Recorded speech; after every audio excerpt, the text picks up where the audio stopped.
Alhamdulillahi Rabbil Alamin. Iyyahu na'budu wa iyyahu nasta'in. Summa salatu wassalamu ala habibi Rabbil Alamin Sayyidina wa maulana Muhammadin wa ala alihi wa ashabihi wa man sara ala nahjihi ila yaumiddin. Amma ba'du, fa ya ayyuhal ikhwah, usi nafsi wa iyyakum bitaqwallahi wa ta'atihi faqad fazal muttaqun. حيث قال تعالى يا أيها الذين آمنوا اتقوا الله حق تقاته ولا تموتن إلا وأنتم مسلمون.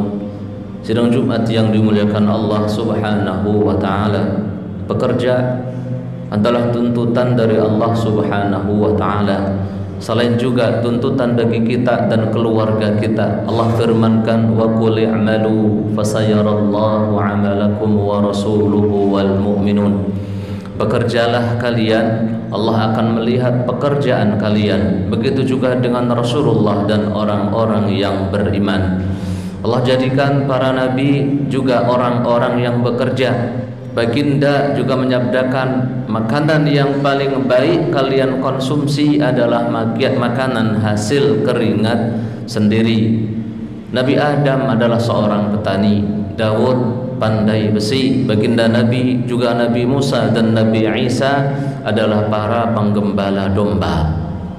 Hadirin, suatu saat para sahabat melihat laki-laki yang kuat, tegar, berotot, masih sehat, muda, setiap harinya hanya kerja, cari penghidupan. Para sahabat berkata kepada baginda Nabi sallallahu alaihi wasallam, seandainya kekuatannya dia dipakai untuk berjihad, manggul senjata untuk perang di jalan Allah Subhanahu wa Ta'ala. Kata baginda Nabi sallallahu alaihi wasallam, tidak seperti itu. Seandainya dia keluar bekerja tadi, pergi pagi pulang petang, dalam rangka mencari penghidupan untuk istri dan anak-anaknya yang memang masih membutuhkan, maka dia di jalan Allah. Tapi kalau dia kerja, inginnya hanya gaya-gayaan, mewah-mewahan, ingin dipandang sebagai orang berhasil dan sebagainya, fahuwa fi sabilis syaitan, maka dia berada di jalan setan. Kita semua bekerja, Anda bekerja, saya bekerja, di luar sana juga bekerja. Harapannya semoga ini bagian dari berjuang di jalan Allah Subhanahu wa Ta'ala. Yang sabda baginda Nabi sallallahu alaihi wasallam, siapapun yang di sore hari kelelahan karena bekerja, maka dia tidur dalam kondisi diampuni oleh Allah Subhanahu wa Ta'ala. Sidang Jumat yang dimuliakan Allah Subhanahu wa Ta'ala, karena bekerja memang dianjurkan, bekerja juga diatur. Dalam Islam ini ada pekerjaan yang halal, ada pekerjaan yang haram, ada yang tengah-tengahnya perkara syubhatnya. Akan kita sampaikan apa saja etika-etika serta adab-adab dalam bekerja yang selayaknya sebagai para pekerja kita mengetahuinya. Yang pertama, sebagai seorang pekerja selayaknya memiliki sifat qawi, kuat, fisiknya kuat, mentalnya juga kuat, mikirnya juga kuat. Sebab zaman ini semakin maju, semakin kesini, semakin banyak problemnya, semakin banyak dinamikanya. Ketika fisik kita lemah, mungkin kita tidak akan bisa mengikuti perkembangan zaman tersebut.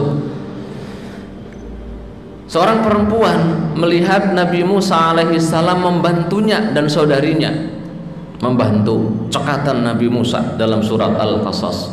Cekatan Nabi Musa mengambil kambing-kambingnya, dia kasih minum dengan cekatan, kelihatan gagah. Lalu setelah Nabi Musa diundang oleh orang tua nih perempuan yang namanya Syuaib, perkara Nabi atau bukan nih Syuaib udah khilaf. Kata si perempuan ini, innaman istajartal qawiyyul amin. Ya abati istajir, wahai bapakku, pekerjakan nih orang, maksudnya Nabi Musa. Inna khaira man istajartal qawiyyul amin. Sesungguhnya ini orang baik yang kamu pekerjakan punya dua sifat. Yang pertama qawi, secara fisiknya kuat. Jadi kita perlu menjaga kesehatan. Di belakang kita ada istri, anak-anak, butuh banyak biaya pendidikan mungkin, atau mungkin juga ada bapak, emak, saudara, saudari atau apa di belakang kita. Saya yakin di belakang sampean semua, di belakang antum semua banyak yang menjadi tanggungan antum.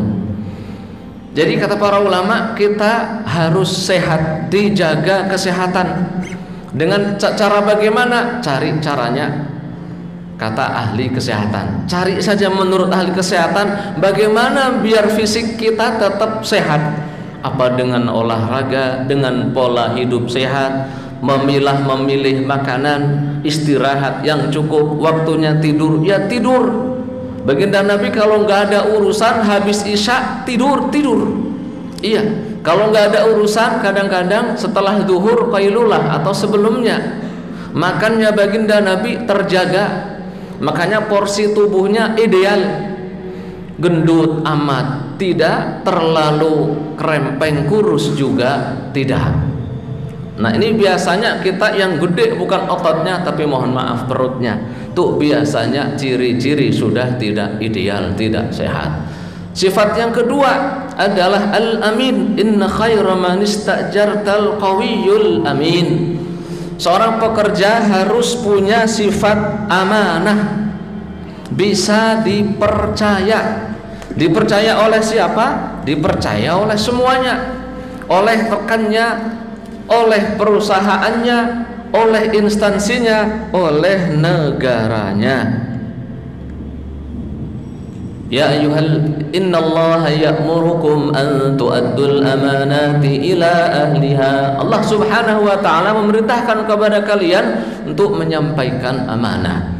Inna 'aradna al-amanata 'ala as-samawati wal ardi wal jibal fa abayna an yahmilnaha wa ashfaqna minha wa hamalaha al-insan. Kami tawarkan amanah untuk dijaga oleh langit, bumi, gunung-gunung, semuanya menolak. Kemudian yang menerima adalah kita sebagai manusia. Harus punya sifat terpercaya. Dimensi amanah sangat luas. Apa? Terpercaya dalam menjaga waktu kedatangan dan pulangnya. Semuanya sudah tahulah bagaimana tuh aturan dalam pekerjaannya. Yang kedua, dimensi amanah adalah menjalankan tugasnya sesuai SOP, serta standar yang sudah disepakati sebelum masuk dan tanda tangan kontrak kerjanya. Apa yang harus dikerjakan, waktunya bagaimana, dan semua halnya harus dipenuhi. Karena mengapa? Allah Subhanahu wa ta'ala berfirman, ya ayyuhalladzina amanu awfu bil 'uqud. Hai orang-orang yang beriman, penuhi akad-akad kalian. Kedua belah pihak sudah sepakat duduk bareng, satunya bayar, satunya kerja, sudah tanda tangan. Entah waktunya berapa tahun, baik yang kontrak ataupun yang sudah tetap, semuanya harus bekerja sesuai dengan prosedur yang disepakati oleh kedua belah pihak. Yang ketiga, jangan sampai menjadi pekerja kemudian memanfaatkan pekerjaannya untuk kepentingan pribadi, keluarga atau golongannya saja. Dalam hadis sahih Bukhari Muslim, baginda Nabi SAW pernah menugaskan seseorang untuk ngambil harta zakat. Lumrahnya ngambil harta zakat ini yang standar lah. Unta juga yang standar, nggak gemuk, nggak kurus. Kurma juga yang standar, nggak harus yang paling bagus kualitasnya, yang standar. Tapi ini orang dikasih kurma yang buruk-buruk, jadi murah. Tapi dikasih hadiah juga. Ngasih kambing yang berzakat, yang kurus-kurus saja ya, oke. Kasih hadiah satu kambing buat dia. Datang ke Nabi SAW, ngomong, ya Rasulullah, ini yang untuk baitul mal, ini untuk saya, ini untuk anda, ini untuk saya. Marah baginda Nabi, dikumpulkan semua rakyat Madinah. Sabda beliau yang kurang lebih maknanya, apa urusannya tuh fulan?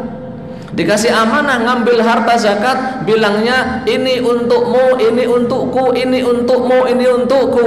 Tuh seandainya dia duduk di rumahnya, ada tidak yang ngasih hadiah?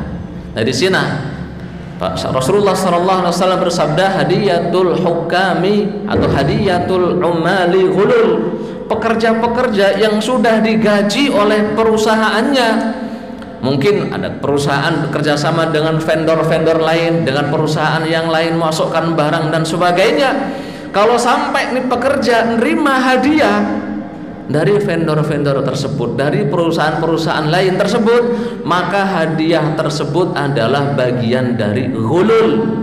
Ghulul itu maksudnya bagian dari korupsi, bagian dari harta haram, bagian dari kebatilan. Antum yang kerja di sini, dia yang kerja di instansi pemerintahan dan dimanapun, kalau memang itu sudah pekerjaannya, haram baginya menerima hadiah dari customer, haram menerima hadiah dari yang dilayani, haram menerima hadiah dari perusahaan-perusahaan lain dalam rangka pekerjaannya, sebab dia sudah dikaji. Kenapa?